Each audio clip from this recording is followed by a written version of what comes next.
Okay, hello. Welcome to Chapter 5. This is the chapter that is going to show us how to prepare adjusting entries, that's adjusting journal entries, and it introduces us to the worksheet.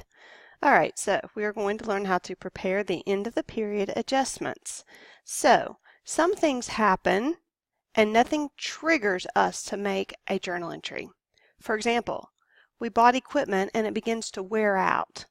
Some prepaid insurance gets used up because the months have gone by. Some supplies have been used up. Some employees have earned wages, but we haven't paid them.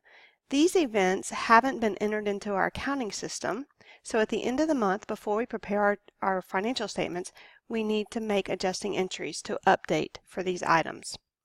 So the revenue recognition principle says that revenue should be recognized when earned, regardless of when the cash is received from the customer. So what this means is that if we've done the work for the customer or we've provided them the goods that they purchased, it doesn't matter if they haven't paid us yet, we need to recognize the revenue. And what we mean by the word recognize revenue is we mean credit the revenue account. All right, so if we hadn't done the work but we got paid, we'd still put it in our records, but we'd have to put it in not as revenue. We'd call it a liability like unearned or something. So we make journal entries, but what we mean by revenue recognition is that it's time to credit the revenue account.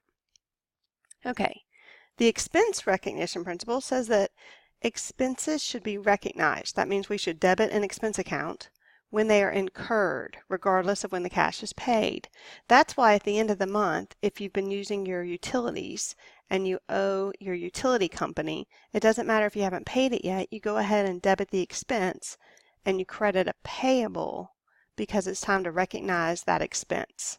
All right, so expenses are generally considered incurred when the services are received or the assets are consumed. So that's why we put supplies into an asset, and then after we use them up or consume them, we move it out of the asset and into the expense. That's because of this expense recognition principle that says that we're going to debit that expense when the asset is consumed or used up. All right, so the matching principle follows this line of thought because it says that we are going to match the revenues earned during the accounting period with the expenses incurred to produce those revenues, because that gives us the best measure of net income. So that's why we have to bring up to date our accounts before the financial statements are prepared. We need to make sure that if we've earned the revenue, it's showing in revenue. If we've incurred an expense that helped us to earn that revenue, it's showing an expense so that we can match those into the period. So every company has a 12-month period of time. It might not be ending on 12/31. If it does end on 12/31, that's called a calendar year. If it ends on something else, such as June 30th, it's called a fiscal year. Many businesses schedule their fiscal year to end when business is slow, so that they are not in the middle of their busy season when their business year ends. That would be one reason for not having a calendar year. All right, let's look at some adjusting entries for Rowan's campus delivery. So during June, Rowan purchased supplies for $80. They were debited to the supplies account. Supplies is an asset. So at the end of the period, they counted their inventory of supplies and there was only $20 left on hand. So they needed their balance to be $20. But right now, what is their balance? $80. So how do we get from $80 of supplies down to $20? Well, we must have used up $60. So we need an adjusting entry to show that $60 got used up. So what we'll do is we will make an adjusting journal entry and we'll reduce our supplies, reduce the asset to remove that $60, and we'll put it into the supplies expense because since it's now been consumed or used up, it's time to debit the expense. So it looks like this. We would debit supplies expense and credit supplies, and that would update both the income statement. It would show that we have supplies expense of $60 on the income statement, and it would update the asset. It would update supplies to show that we only have $20 left in our supplies inventory. So adjusting journal entries always update both the income statement and the balance sheet. So the income statement will show $60 of supplies used, and the supplies will show $20 remaining or on hand. Okay, let's talk about prepaid insurance. So during June, Rowan paid $200 for an 8-month liability insurance policy with coverage beginning on June 1. So because it told us it lasts 8 months, we know it's an asset up front. So we debited prepaid insurance. Anything with the word prepaid is an asset because we paid for it and it's going to benefit us for some future periods. So it's an asset. So now that June's over, we need to remove the cost of 1 month's insurance. So it was going to last us 8 months and we paid $200. And so we're going to credit $25 out of it because 200 divided by 8 months tells me that that insurance costs me $25 per month. So we need to show that 1 month's gone by, and so $25 needs to be moved out of that asset because it has expired. We use the word expired for items that expire because time passes by. We use the word used up or consumed for items such as supplies that we actually use up. So it has been expired, so we're going to move it out of prepaid insurance and into insurance expense. This recognizes the amount of expired coverage for June. So the whole journal entry looks like this: debit insurance expense, credit prepaid insurance. This updates your income statement to show that $25 has expired, and it updates the balance sheet. Remember, on the balance sheet you just have balances, to show you that you have $175 remaining for coverage for the next 7 months. Wage expense. Rowan paid his part-time employees $650 on June 27th, but since then they have earned an additional $50, but they've not yet been paid because payday hasn't come. So $650, the original entry, did not include all the wages earned at the end of June. So we need to show that we now owe them $50 more that we haven't yet paid for. So we're going to accrue their wages with a debit to wage expense and a credit to wages payable because we owe them that money as of the end of June. We need to show that they've worked and we owe them. So it looks like this. The income statement will show all the wages that have been earned by the employees, and the balance sheet will show the portion of those that haven't yet been paid. They'll be paid on the next payday. So the journal entry is debit wage expense, credit wages payable. So that's going to show the liability on the balance sheet. We owe them $50. All right, let's talk about the historical cost principle. We record all assets at their actual cost. That cost remains on the books as long as the business owns the asset. No adjustments are made for changes in the market value of the asset. So even if it goes up in value or appreciates, we don't show that. So even if it goes down in value, we don't credit the asset, but we do show that the value has gone down. So let me say that again.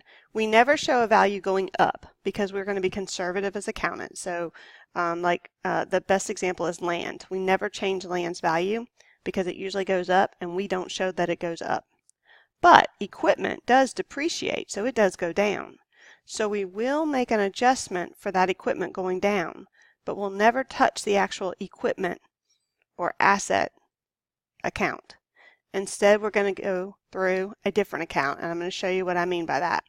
All right, so every asset has a useful life. Equipment has a useful life, and it has wear and tear, and after it gets to the end of its useful life, it may no longer satisfy the needs of the business. So as this happens, the business is going to record depreciation expense that shows the value of the asset going down. All right, so we need to match the asset's original cost over its useful life. We have lots of different depreciation methods. In this chapter, we're going to use the straight line method. So at the end of its useful life, some assets will have a value remaining called a scrap value or residual value. So we're going to tell you that the depreciable cost of that is the original cost, what you paid for the asset, minus the salvage value, what you expect it to have at the end. So let's just look at this example. Rowan has motor scooters with an estimated useful life of 3 years, no salvage value, and original cost of $3,600. So that means that the depreciable cost is $3,600 minus 0 because there's no salvage value. So that's our depreciable cost. That's the amount that we will be depreciating. Because we expect the scooters to have no value, we're going to be depreciating that whole $3,600 and spreading it over the next 3 years. So the first step is to calculate the depreciable cost. We already did that. It's $3,600 minus 0. The second step is to determine the depreciation expense for this accounting period. So because we want to spread it over the next 3 years, we will use months instead of years to calculate this so that we can get it in months. So we'll just say 3 years is equal to 36 months, 12, 24, 36. So we say depreciable cost divided by 36, and that will tell us how much to depreciate per month. So 3,600 divided by 36 equals $100 per month. So remember, we never depreciate the equipment into the equipment account. It's always going to stay at its original cost. So instead, we reduce the value of the equipment through a contra account called accumulated depreciation, and then we just do a dash to say that it is on the delivery equipment. So it's a contra account, which means that it works the opposite of the account that it's contra to. So what I mean by that is delivery equipment has a normal debit balance, so therefore accumulated depreciation has a normal credit balance. So right now, if I want to know how much is my delivery equipment's book value, I would take the asset minus its contra account. So 3,600 minus 100 would equal 3,500. So that's how this account is useful, being a contra account to the asset. All right, so the book value, we just talked about it, but it's the cost of your plant assets. Plant just means property, plant, equipment, these long-term assets that are used in a business, minus its accumulated depreciation. So that's also called the undepreciable cost. It's the cost that hasn't yet been depreciated. It doesn't represent the market value or the selling price. It just represents how much we have allocated to the periods in our books. So again, accumulated depreciation is a contra asset. Contra means opposite. So it has a credit balance because that's the opposite of an asset. It's deducted from the related asset account on the balance sheet. So when we look at it, here's what we would see. The asset minus its contra account. This part goes on the balance sheet. The depreciation expense is going to be shown on the income statement. So these two items will be on your balance sheet. This one will be on your income statement. This is an asset, a contra asset, which gets reported right next to its asset, and an expense. All right, so next we're going to look at how to post the adjusting entries to the ledger. It's identical to the way we post any entry. We post it to the same ledgers because we're updating those accounts. So we take supplies, we post it to the supplies account, and then we get a new balance in supplies. And so you can see that we started off with $80 in our supplies account, and we reduced it by $60. That got us to the $20 that we knew that we needed based on our count of inventory. Supplies expense now has a $60 balance. Insurance expense has the $25, and prepaid insurance got updated. It used to have $200. We subtracted $25, so now it has $175. So that's the same process as always, where we post it to the ledger. This is wage expense and wages payable. Here we are posting it to the ledger as well. And here's our depreciation expense and accumulated depreciation, posting it to the ledger. Remember, the ledger just means to the accounts, posting it to the accounts. So this is a journal entry, which is found in your journal, and we post it to your ledger, which is either seen as ledger accounts or T accounts. They're both the same thing. They're just a representation of what is in your accounts. All right, so here's your ledger, your general ledger. It's the same thing as posting anything, except for we call it adjusting. So this is an adjusting journal. So the next item that we're going to talk about is your worksheet. And I am actually going to provide a separate lecture on how to prepare your worksheet, and then you will have an opportunity to practice that. So you can read through these slides. They'll explain it exactly the same way, but I find that it's best just to watch an example of the worksheet to see how useful it really is for accountants. And that brings us to learning objective number 6. We're going to talk about what is the difference in cash, modified cash, and accrual basis of accounting. The accrual basis of accounting says that revenues are recorded when earned.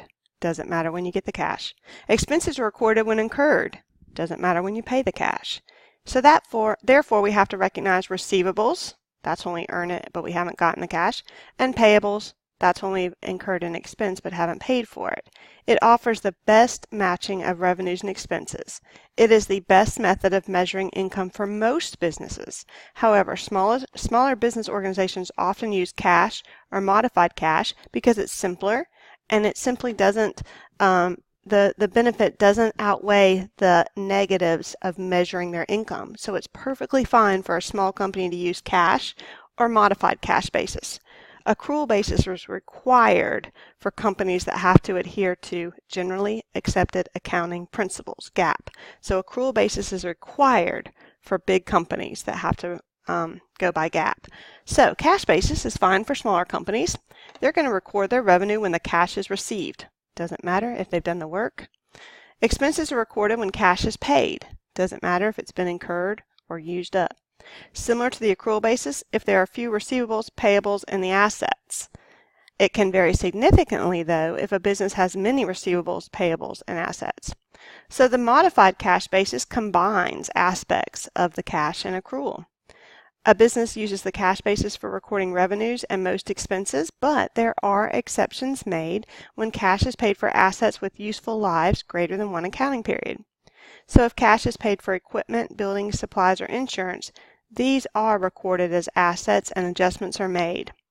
Liabilities associated with the acquisition of these assets are also recognized. So this is a comparison of cash, modified, and accrual methods. So entries made under each accounting method, the event. Revenues perform services for cash. So under cash, cash and professional fees. Same thing for modified, same thing for accrual, because revenues were received for cash. Perform services on account. If you were under the cash basis, you wouldn't make an entry. Why? Because you haven't gotten the cash. You're waiting on the cash for this one. Same with modified cash. But if you were under the accrual method, you would record this as an accounts receivable and professional fees. So that is recording the revenue. Professional fees is your revenue account. So expenses, when you pay cash, it's simple.